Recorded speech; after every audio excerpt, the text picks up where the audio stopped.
Welcome to the WP Builds podcast, bringing you the latest news from the WordPress community. Now, welcome your hosts, David Wormsley and Nathan Wrigley. Hello there and welcome once again to the WP Builds podcast. You've reached episode 311 entitled Summing Up the WP Builds WordPress Business Bootcamp series. It was published on Thursday the 19th of January 2023. My name's Nathan Wrigley, and in a few moments I'll be joined by my good friend David Wormsley to have our very final recording in the WordPress Business Bootcamp series. As you've heard, we're summing up what we thought about it. But before that, a few bits of housekeeping. If you didn't know, the Page Builder Summit version 5 is just around the corner. It's actually taking place in February. In fact, the dates, to be more specific, are February the 20th until the 24th. That's 2023, February the 20th to the 24th. Put that date in your diary. But this is just to say that we are really keen to get some sponsors on board. So if you are in the WordPress space, maybe you've got a plugin, a theme, a hosting company, or you're connected in some way, we'd love to hear from you. The best page to go to is pagebuildersummit.com/sponsor. That's pagebuildersummit.com/sponsor, and you can check out all the options there. Feel free to email me. It's admin@wpbuilds.com if you want to get in touch and talk through some options. We'd be delighted to get you on board. It's a pretty big WordPress event, in all honesty. We have a fairly large crowd of very committed WordPressers, most of them obviously using page builders. So if that fits your scenario for marketing in 2023, please reach out. The only thing that I want to mention otherwise is the WP Builds deals page, wpbuilds.com/deals, searchable, filterable list of deals. Go check it out. It's a bit like Black Friday, but every single day of the week. The WP Builds podcast is brought to you today by GoDaddy Pro. GoDaddy Pro, the home of managed WordPress hosting that includes free domain, SSL, and 24/7 support. Bundle that with the Hub by GoDaddy Pro to unlock more free benefits to manage multiple sites in one place. Invoice clients and get 30% off new purchases. You can find out more by going to go.me/WP Builds. That's go.me/WP Builds. And we really, truly do thank GoDaddy Pro for their support of the WP Builds podcast. Okay, as I said, this episode is the final in a pretty much year-long series called the WordPress Business Bootcamp. In this episode, we're really just summing up what it is that we've learnt during that series. The whole thing was all about having a client who'd never used WordPress before, never built a WordPress website before, in fact, never had a website before, and how we might run them through the process, how we might have our business aligned. David, throughout the entire series, has been using an agile approach. I've been using a waterfall approach. And so in this series, we've picked all of the pieces apart from start to finish. And today we're asking questions like, what do we wish we'd known when we started? How have changes in WordPress altered our approach? Do we think web design is still a good or safe place for our business? Who won this series? Is there a best fit for projects using Agile or Waterfall? And a whole bunch of other questions as well. I really hope that you enjoy it. Welcome to the last episode in our Business Bootcamp series. Over the last year, we've been attempting to question everything we know about building WordPress sites and running web design businesses. We've looked at the whole process from meeting our first client to helping them to support their site. We've tried to take contrasting approaches by looking at the traditional project where we're hired to build a finished website or product, and the agile approach where we try and use online SEO and UX data gathered to iteratively improve the site as an ongoing collaboration with clients. So here we've set ourselves a few questions in an attempt to kind of sum up what we've learned over this series and perhaps more generally over time that we've been in the industry building websites. And Nathan, that might only take 5 minutes of awkward silence, so we'll probably introduce as well the next series. Yeah, that's right. Firstly, well done for getting through that introduction. That was quite a mouthful. So yeah, has it really been a year? Have we been at this for a year? That's amazing. Yeah. And by good coincidence, I don't know exactly when this episode will go out, but we are approaching the end of the actual year, so it kind of feels like a nice time to sort of sum it all up. So yeah, we've written a bunch of questions. We're comparing really the knowledge that we've gained over the last year, the chats that we've had over the last year, to sort of decide which is better, agile or waterfall. And at the end of it, only one of us will be left standing. I think it's the intention of this episode. No, that's not the point. So how do you want to play this then? Should we just go through the questions that we raised and chat through them one at a time? Yeah, so the first thing, the agile movement is something which was, I guess, started this whole reevaluation, because it's kind of something new to me. It's over 20 years old. It's dominated the software development industry for a long time. And increasingly, it's becoming policy. We've mentioned it before, but without really understanding it, that it's affecting kind of web-related work, particularly at enterprise level. So the question we're asking really here is, should it be our direction? Because that's what we've been contrasting all the way through. But in all honesty, when I'm talking about it, it's my way of being more agile in the work that I do. And often when you're talking about it, taking a traditional approach, actually you're a lot more agile than it implies, I think.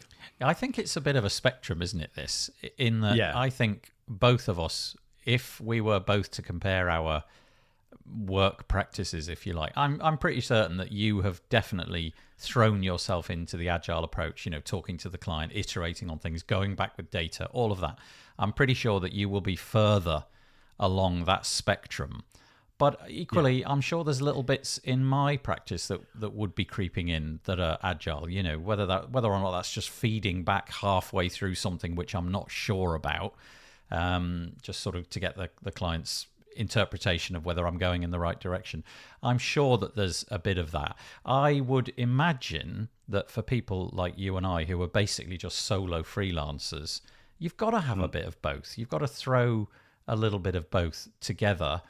But I have to say that over the course of the year, you have convinced me on a lot of points. I think there's a lot of stuff in Agile which just makes perfect sense. Not only does it save a bunch of time that you might waste because you didn't fulfill the expectations at the beginning. You forgot to write things down. You didn't ask the right questions. You're left half sure, half unsure, 6 weeks into the build, and you've only got 2 weeks left, and all of that dilemma.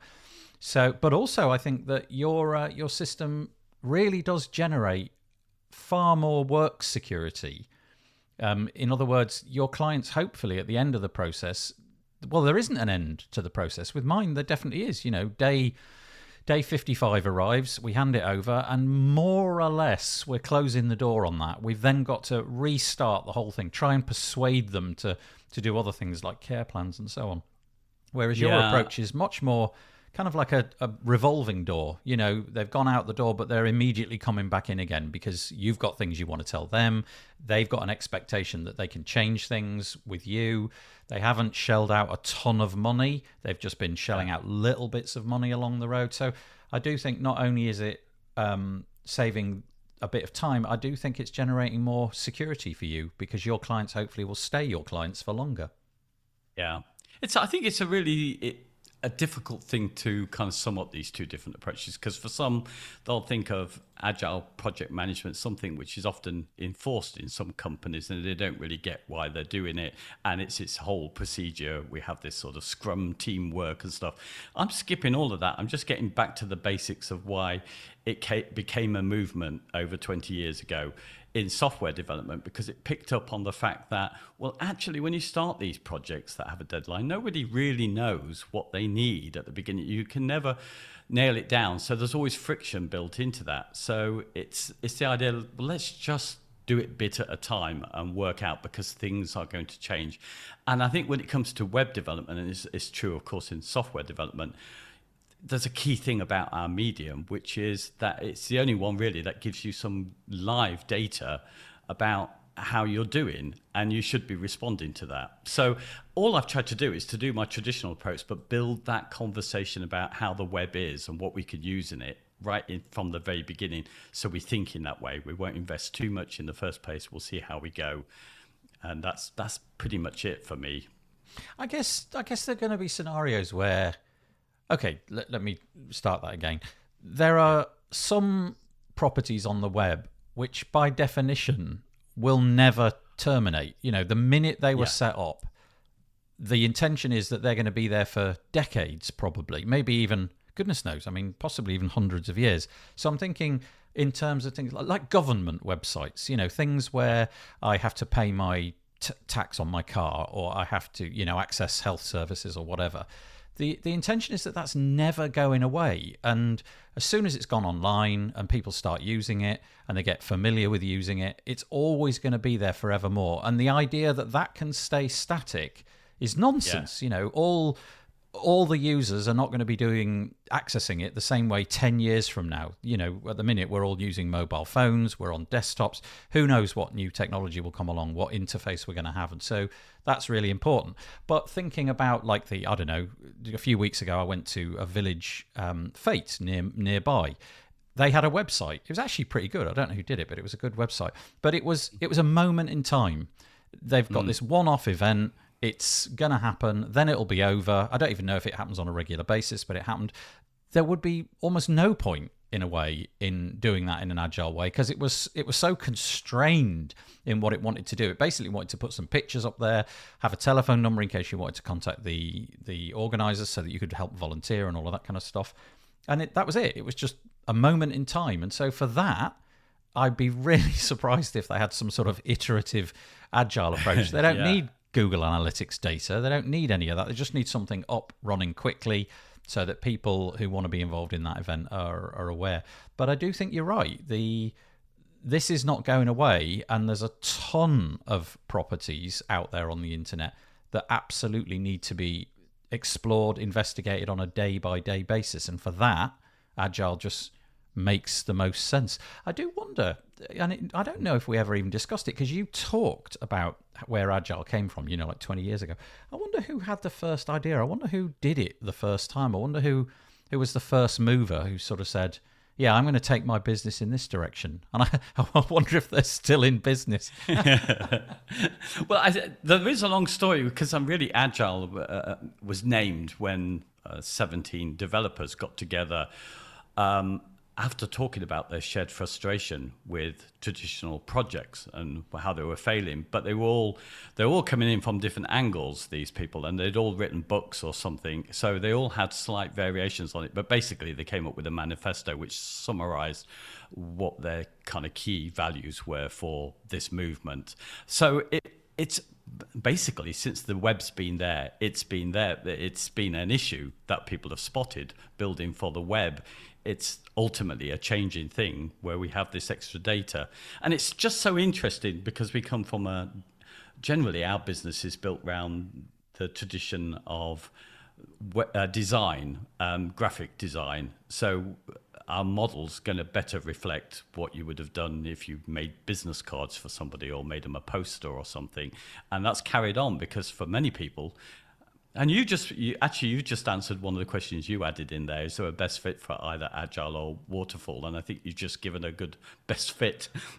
Yeah. Was that kind of landing page thing where, you know, clearly even I wouldn't be talking about, you know, if that's all they ever wanted to do and they say, can you make this one page for this one event?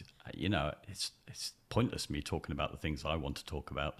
In this whole series, we've been talking about this fictional person, Miss A, who is a lawyer and has no experience. I do think her aspirations right from the start, so she's graduated from law school, she's beginning her business, she needs a website, that's basically all she knows. I am convinced that she doesn't want the business to be disappearing in 10 years' time. She wants to be doing this until she retires, potentially. You know, she wants it to be a success. She wants it to blossom. She probably has aspirations of retiring early and all of those kind of things. And I do think that at the outset, the whole agile thing she might be persuaded of that, because, you know, who doesn't want to have a business which is thriving? Who doesn't want to have a business which is sucking in data and improving itself? But also, I do think she is maybe a candidate for the waterfall approach, because she's busy. She doesn't want to be too involved. You know, she's probably got a bunch of clients and she's probably servicing those. And when she goes to sleep at night, the last thing she's thinking about is the website. She's probably thinking about going to court and getting her arguments summed up and filling out the paperwork and managing things on time. Yeah. And maybe she just wants to say, no, David, wait, I haven't got the time for this. Just build me a website. My interest is the business. I know that the website is part of the business. Thank you. I get it.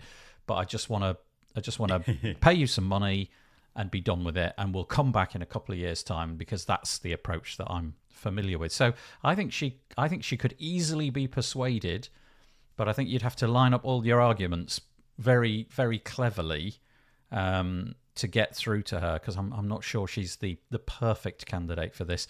And also, she's probably quite good at sophistry, so she's not going to be she's not going to be persuaded by your clever arguments too easily. Yeah, no, I agree. And she does seem waterfall. In some ways, this is where I don't think I'm really one or the other. It's just that effectively, how I learned web design, there was one way to do it. This is how you manage a project. And then suddenly realizing there was a movement that's been around for a long time, which, contradicts that entirely. Then I feel like it's quite important to have that you can present to the client kind of this sort of two sides. So maybe with her, that she might not, I wouldn't even mention agile. I don't to clients unless I was forced to. You're just talking about how you might go forward. So probably you built it with WordPress, so there's likely to be an ongoing relationship, because particularly if it's built with a page builder, you'll probably need to have a money care plan. So there'll be something ongoing. I'd probably say, look, well, roughly we'll get this. None of us ever know when we start these things how they'll work out. So let's probably skip the BS with that one, and we'll put an approximation on it, so it leaves you some room to change your mind on things that you might want, and for me to throw in things. So we'll try and stick to that and do that. But also, can we build in a little bit of money just to see how it's doing for monitoring afterwards, to see how it's being picked up by Google, see which pages are getting visited, so I can give you some feedback and see if it's worth, if there's something we can do a bit better when we've got that feedback. That would be more than I ever did when I started, because I really ended the project and it would be the end, and they just paid me for either the hosting and care. I've never introduced the idea that there might be some monitoring. So it'd be waterfall with a little add-on monitoring stuck on the end of it. So that's interesting. I kind of, you're sort of sneaking agile in by the back door a bit there, which I kind of think is nice, in that you've built it. Potentially, you might build Miss A's website just as a one-off, and then silently in the background, you're collecting the data, and then maybe picking up the phone. Miss A is not picking up the phone to you. It's you picking up the phone to her and saying, right, here's some interesting stuff that you didn't know about your website. That I think is quite an interesting approach. Couple of things. Firstly, I didn't even know what I was doing when I started. You know, I literally was making it up. It started with friends. It started with throwing out a website by working in the evenings, and just doing it for mates, and then finally figuring out, actually, do you know what, there's money to be made in this. I could actually make a living out of this. But there was nobody giving me guidance. I genuinely think, even at the beginning, I didn't even know there was a community of people. I wasn't using a page builder, I wasn't using a CMS, I was just writing the HTML. I think the community that I knew about was Stack Overflow, or something equivalent to that. I can't even remember if that was around in the day. But all I did was look for technical solutions to problems that I had, like how do you get an image to, I don't know, change when it's rolled over or hovered on or whatever it might be. And so the idea that I would have a process just was nonsense. I was just making it up as I went along. And so that leads me to your second question, if you like. What do we wish that we'd known when we started? In my case, I think Okay, two things. Firstly, I think I'm sure it'll be harder now to make a living out of the job that we have than it was when we did it, because it's become professionalized. Everybody's got really high expectations of what is possible on the web. But also, I think the flip side of that is there's way more help out there. Here we are talking about Agile as an example. There's countless, probably hundreds of thousands of websites with tutorials of how to do things. There's tools which make the job ridiculously easy in comparison to when we began. So I think it's a bit of swings and roundabouts. There's more competition, there's more expectations from the clients, but there's also a ton of tools and tutorials out there. So in terms of what would I have wished I'd known when I started, I don't really know. I haven't really got an answer to that. Yeah. It's interesting because you mentioned you started without a process, and then I wrote down some of my little notes on this one that I wish I'd have trusted my gut a little bit more. But partly that is also true of when I accepted a process. So when I started, there's imposter syndrome with me. So that made me pretty bad with clients because I would use big terms and words that I barely understood to show that I'm some professional. So that created a sort of boundary between me and the client. But also, it led me to look to people when I realized people had processes and I had none, to follow somebody's process, particularly when a lot of people said the same. And I wish I trusted my gut and just think, actually, what I ended up doing with a lot of clients is following somebody else's process that worked for them, because I thought that was the process for making websites. And Agile has been, if you like, a relief, because it's like, that actually didn't work for me. And this actually, if now I understand that there are other people who have a different view, it's more in line with my own gut. So I've amended it to, as I say, it's a kind of hybrid that I'm doing here, but it's just the fact that there is something other than a set process, which I think, when it comes to people doing web design, it very much is anchored in graphic design and traditional projects, and doesn't have much room for anything other than starting off absolutely getting it nailed down, what the client wants, and costing it. And that's the only way to do it, and contract them. And I've never liked that, and I wish I trusted my gut a little bit more. Yeah, that's a really interesting point. I think all we had to go on was our gut, though, wasn't it? Because there really wasn't right at the beginning, and I do mean right at the beginning. If you go back 10 years, there was stuff in the market to tell you how to manage your business. And in fact, I even remember buying at one point a great big A4 lever arch file from a company which basically in about 100 pages claimed that it would make my web design business website building business, not just design, but web building business successful. Do you know how many pages of that I read? Not even one. Sure. I opened up the package and looked at it, put it on the file, put it on the sideboard, and never looked at it again. I don't even think I possess it anymore. But what I'm saying there is that 10 years ago, people had sort of commoditized and were starting to sell into the market the way to do this. But 10 years prior to that, when we were both beginning, that's all you had. There was absolutely nothing else to rely on. It was just I made up the prices, I made up the structure, I made up how to do a website, and it was, in some senses it worked really well, in some senses it was a complete disaster. But it was probably more agile than I was towards the end, because I didn't know what I was doing. So it was constantly on the phone to the client saying, what do you think about this? Do you like this? But it wasn't really agile in the sense of data-driven. It was just agile in the sense of having a clue what I'm doing. Yeah, but I think, ultimately we've probably gone full. There may be periods, or there certainly was for me, where you do start with your gut and you trust that, and then you start to get influenced by other people. But ultimately, we end up always going back to the same thing, that the client relationship is probably the key thing to this business, as it is with all kind of businesses. If people don't like you, why are they going to use you again? And I think one of the key things of the agile thing is it gets that focus a little bit back on the client collaboration about, adjusting with the client, accepting their changes as you go along, where the traditional approach, particularly as it's got more professionalized, has gone into how do you control the client from not changing their mind from that initial brief. And I just think, it's a relationship of potential friction all the way along, unless the project is very, very clearly defined and everybody knows what they want. Yeah, it's interesting. And I do think that our lack of the fact that we aren't agencies, the fact that throughout our entire careers we have been one-man bands, for want of a better word, probably does give us, we've got the room to maneuver there. We don't have to act professional if we don't fancy it. We can take time off and all of those kind of things. I do think that's quite important. And I think the kernel of this for me, probably the kernel of more or less everything in life, is a bit of what you just said. It's about having that nice long-term relationship. It's about chatting with clients, turning them into your friends, certainly not trying to squeeze them for every penny they've got and all of those kind of things. Yeah, building trust. Do you know what? You kind of touched on one of the other questions we got to. Do we think web design is still a good or safe business?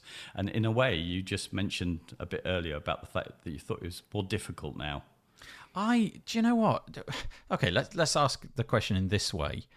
If you could rewind the clock 20 years, but that 20 years started today, do you think you would go into this business now?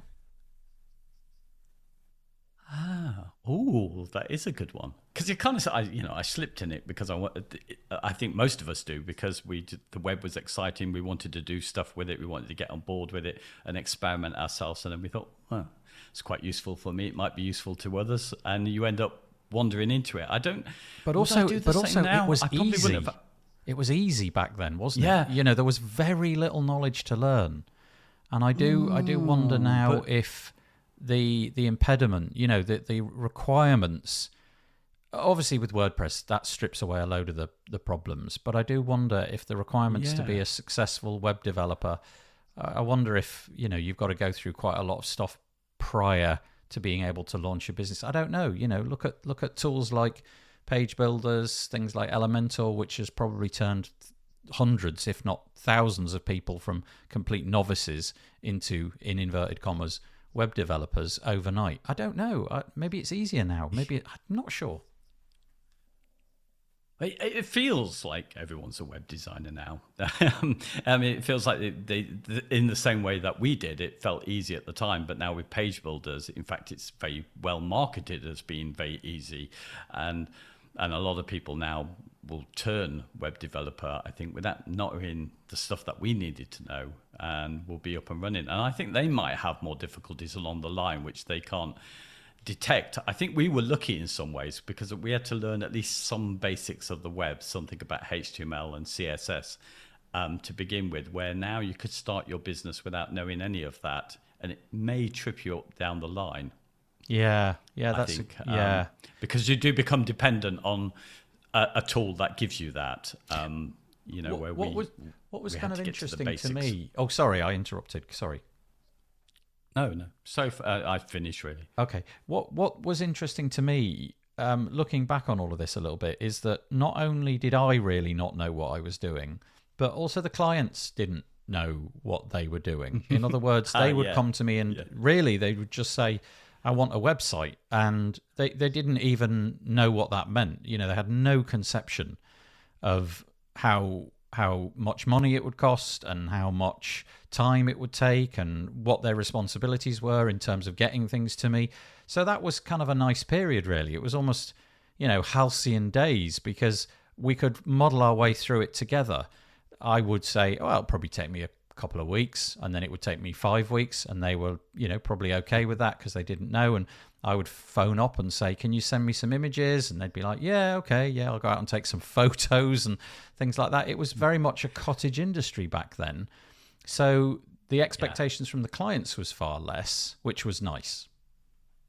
Yes, yes, you're right, actually. And you didn't have so many people, the client today either started to learn some stuff themselves, or they know somebody close who might start to interfere in the project that you're doing. And in those days, you really didn't. You were one of a few people who got into building this web stuff because you pretty much needed to do it manually, and there wasn't any products that sold it to you out there.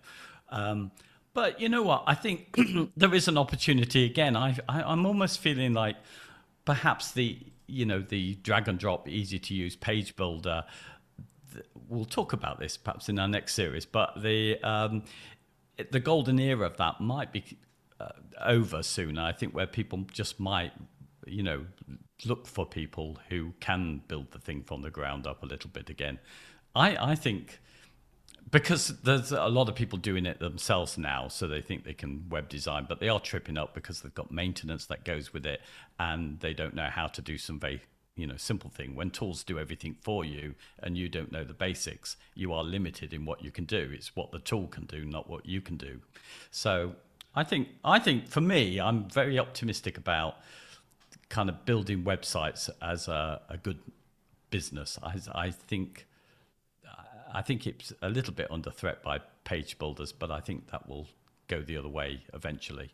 I think the whole web thing is about to undergo some dramatic changes. So I'm not sure if like website will be the term that we're throwing around. So I'm thinking about the fact that everybody's using apps on their phones, and so I'm sure that will continue to grow. People will want websites where you can interact, and they'll want to be able to have AI chatbots that will be able to answer questions of potential customers automatically and route them to the correct person in your switchboard. I think voice will be potentially quite interesting. I think it's a complete flop at the moment, but I'm not sure in the future that we won't be doing a lot of stuff just by talking. You'll be walking down the street and your headphones will be plugged in, and you'll say something to your device through your headphones. Okay, show me some plumbers where I'm standing, or within 10 miles, and some voice interface will come back to you. I wonder if, we'll even get into the realms of kind of AI, sorry, not AI, what's it called? Augmented reality, those kind of things.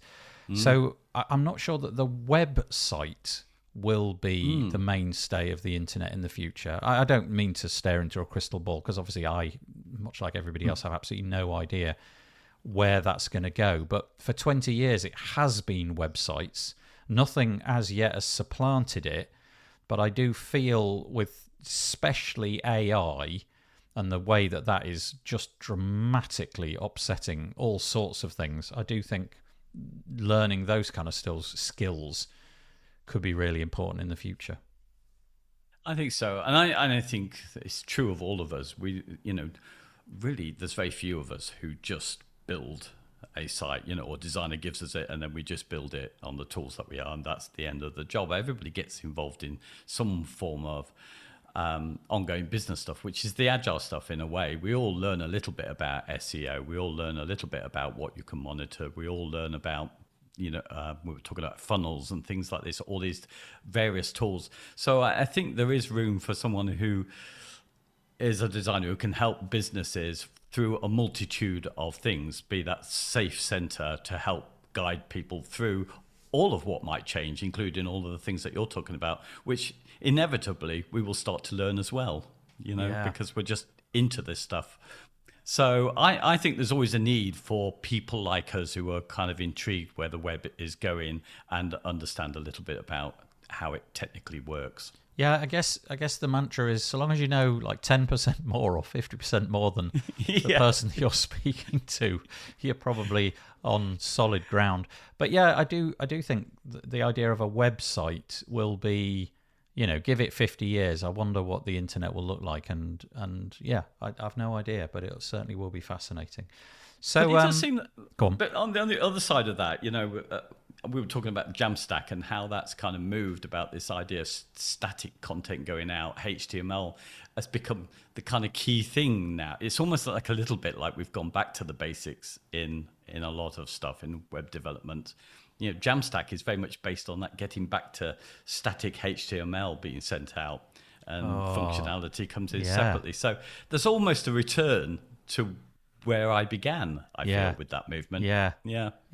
So I wrote a question down here, which is there, well, it's kind of like I'll amalgamate a few questions together. But is there a best fit for agile or waterfall in this industry? And what I'm really meaning by that is, can you be both? Can you successfully be both at the same time, or do you need to go down the route of one or the other? But also, I wrote a question about are there sort of types of clients that are best fitted as well? So, in other words, if I come to you and I'm a government website, I need something built on behalf of the government, and I know that it's going to be needed for decades to come. There's an obvious agile. There's a route to go down there with the agile thing. But if I am a plumber and I've got a successful business already, and I just want to put my telephone number online, I'm not sure that the whole agile thing is suitable. In other words, I don't think waterfall's dead, but I also don't think it's for every project. Yeah, well, I agree, and I think you have to be agile over which one you're picking. But I think, yeah, clearly. I mean, ultimately, we were talking before, and you really gave, builder, somebody that you knew, but you mentioned plumber here, someone who doesn't really care. And I think that's the thing. If they just really don't care how the website's going to do at all, or you can't convince them that there is some interest in the web, this is what it does. It allows you to see how well you're doing and amend as you go along. If they're not interested in that because they've already got so much business, then you're just going to build them the site, and then they're just going to change it when they want to change it, because they didn't need anything from the web in the first place. Would you turn away work if you were like fully into the agile methodology? Would you turn away that plumber, or would you take on their work if they just said, no, just build me a site, here's some money, X amount of pounds, but I don't want to be engaged with it, just, I'll send you the assets, just give me the proposal, I'll sign it, I'll pay on time. You're going to turn that work away, or are you going to be happy to bend your agile will to the client? Oh, that's a good question. I'll answer this one. If you answer this one in reverse, you'll have to imagine this to a certain degree. But if somebody came to you and wanted more agile, where would you do it? But I think my answer is not necessarily. But I think on the whole, I am moving towards long-term relationships with people who do appreciate what the web could do and some of the things that I'm interested in, and I want to be linked up with that. So I might turn them away if there's just do this job and build it and that. I just don't think they're that interested in stuff that I'm interested in, and I'm not sure if I'll, I might avoid it, but I wouldn't necessarily throw it away. But yeah, so I have turned down work like that quite a lot, actually. Because, they really not on the same page as me when they're looking at what they think they want. Yeah. No. And in reply to your question, I would take that work every day. Yeah, definitely. If somebody, I mean, goodness knows how many clients are going to come to me and say, do you operate in with an agile methodology, or are you more into the waterfall approach? If they said that to me, I'd probably faint.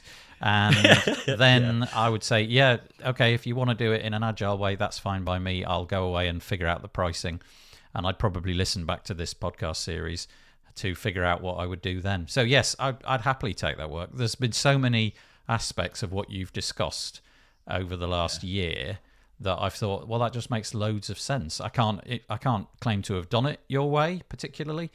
But it definitely fits with me, like my personality, the fact that I like being on the phone to people, that I like solving people's problems, that I actually hate deadlines, and there's always that crunch point where you realize you're going to fail to make the deadline. I hate those moments. And so having little more mouths, little bite-sized bits of a project feels to me like a bit of a win, to be honest. Yeah, I guess if somebody, I mean, they would never come, I guess, asking whether you go agile or waterfall. But I think there would be cases, I bet you've even had them, where somebody goes, okay, well, we want a website. This is going to be key to our business. All of our, business is going to come from this website. So we need to know that it's going to do well and do the best we can to make this website succeed. Then you're really going to have to introduce them to how you might measure this in the long term to see how well it is succeeding. And you would need to step by step try and improve it. So you would already automatically with that, what they come with, be led to some sort of agile approach, wouldn't you? Yeah. I'm not disagreeing. I think there are bits of it which would have definitely been identified in the work that I'd done as agile, but definitely always got paid at the end of the project. Always got a percentage as a deposit, always got a contract, always put in a proposal. It's just the way I did it, and always was looking for ways to ingenious ways to figure out how I could keep that relationship going. And in some cases it worked. In other cases, they didn't want anything to do with care plans or anything like that. And, quite often never heard from the client again. And just from an economic point of view, that's just a bit silly, isn't it? You're sort of leaving a relationship on the table that could be ongoing. And if you can build a website which generates them money and makes their business sustainable, why wouldn't they come back? It's such a good idea. So in summary, you win, I think. Yeah, there's no winners here. Certainly not the audience, as we wrote down. Yeah, that's right. There was one other point I wanted to make. So when I did the kind of waterfall, when it was just projects and we dealt with that, and I was quite happy because it's all I knew. Got paid at the end of it, and often I was frustrated with what we did because I did what we could in the time, but also because I hadn't had those earlier conversations, what often happened that the clients would get agile without me in a way. So they decided that they weren't getting enough business from it. So, someone told them about SEO and that there's a guy who will do it, or about Google AdWords and the person who would do it. Right. All of these people who potentially do some of the stuff that I do as well. And do you see what I mean? So I've often felt that in some ways you need to present both ways of doing stuff to the client in the first place, rather than just, you need to tell me exactly how you want this built at the beginning, we'll agree it, and then that's our deadline and end it. I feel everybody needs to be a little bit more agile, even if that's what they end up doing in the end. I think they have to. I always felt like sort of in a way a little bit ashamed that I didn't know how to do everything. When SEO came on the scene, I sort of bluffed my way through it a bit, read a little bit around it, and figured out that I knew the bare minimum of how to do it and how to carry out some basic keyword research. Whereas I think your approach. So when the client said to me, "Can you help us with getting higher up in Google?" The words SEO didn't really exist, but they would ask those similar questions. I always felt a sense of guilt that I needed to go and learn another skill, whereas I think your approach opens the window to being able to say, I'm not sure how to do this most effectively, but I'm going to learn it as we go. I wonder if there's a bit of that in Agile as well, or do you still need to present yourself as the professional in every case, or are you allowed to be learning on the job? Yeah, I think I don't want to do any bullshit at all with any of it. So I kind of it's a bit like I learn a little bit of everything about this because it all interacts, and it's very difficult because we all step on it. There'll be experts who will all step on each other's toes. And what I would like to be is, as I'm doing your website, which is going to be key to it, I'd like to make sure that I look after that, and that if you need somebody who's more skilled than me on a certain area, we'll get them in. But otherwise, you can probably use my basic skills to employ a little bit of this idea. So a little bit of, on-page SEO. I know enough to do keyword research to do it myself. I might need an SEO at some point if it requires it. But I think that's the point to get over really with it. If you're going agile, just say, acknowledge that you can't be the expert in everything. But what you're trying to do is to be that person who's going to look after them and present the fact that there is so much you can do with your website other than just build it and see how it does. Yeah. The World Cup is currently on. And so I wonder, in terms of agile versus waterfall, I wonder, is it a 6-0 victory for Agile, or is it more like 3-2? I think it could be close given a certain situation, but I think on the whole, Agile's the winner, but maybe it was decided in penalties. I'm not sure. Yeah, I mean, I'm sure people are tearing their hair out when I talk about Agile, because it's just not what a lot of people would think it really is. It's just bringing that philosophy into what we do, which I didn't have before, and it's dominated, hasn't it, this whole year, and the conversations we've had. Yeah. But I think it's been a good thing. It has been, but it's time to move on. We're putting that one to bed. Yeah. And we're going to totally launch another one, another different series, which, well, you introduce it because it was your idea. Yeah, well, we're going to call it Thinking the Unthinkable, because we're quite mild people who never caught controversy and have very, very boring titles for our discussions. We thought we might go for a bit of clickbait titles just to gee us along a bit. So we're going to come up with some kind of silly things. I mean, one of them, which is very contentious and could get us cancelled straight away, is WordPress too woke? Now, also, there's lots of these kind of conversations at the end for page builders or stuff like that. These will be our types of questions that we'll set ourselves, and we'll see how much we agree with these statements, how much we want to challenge them. So we'll start with something provocative, and then in our usual way, we'll find some sort of mild balance. Yes, that's right. Everybody will be bored and can't wait to turn off. Really, this instead of calling it Thinking the Unthinkable, we should entitle this series Thinking the Thinkable. And we'll see where we go. So who knows how long that series will be? There's no sort of boundary to it. It could go on for weeks, or it might, if we get cancelled straight away, it might take less time. But yeah, that'll be starting in a couple of weeks' time. Well, in theory, I don't know. Maybe the Christmas holidays will coincide with this. I'm not too sure. But yeah, that'll be fun. I'm looking forward to that. But thank you for guiding us through this whole Agile Waterfall conversation. That's been a really enjoyable year. I've loved it. Thank you. Yeah, I've really enjoyed it. Yeah, so thank you too. Okay, we're done, aren't we? Yeah, I'll see you in a couple of weeks. All right, bye.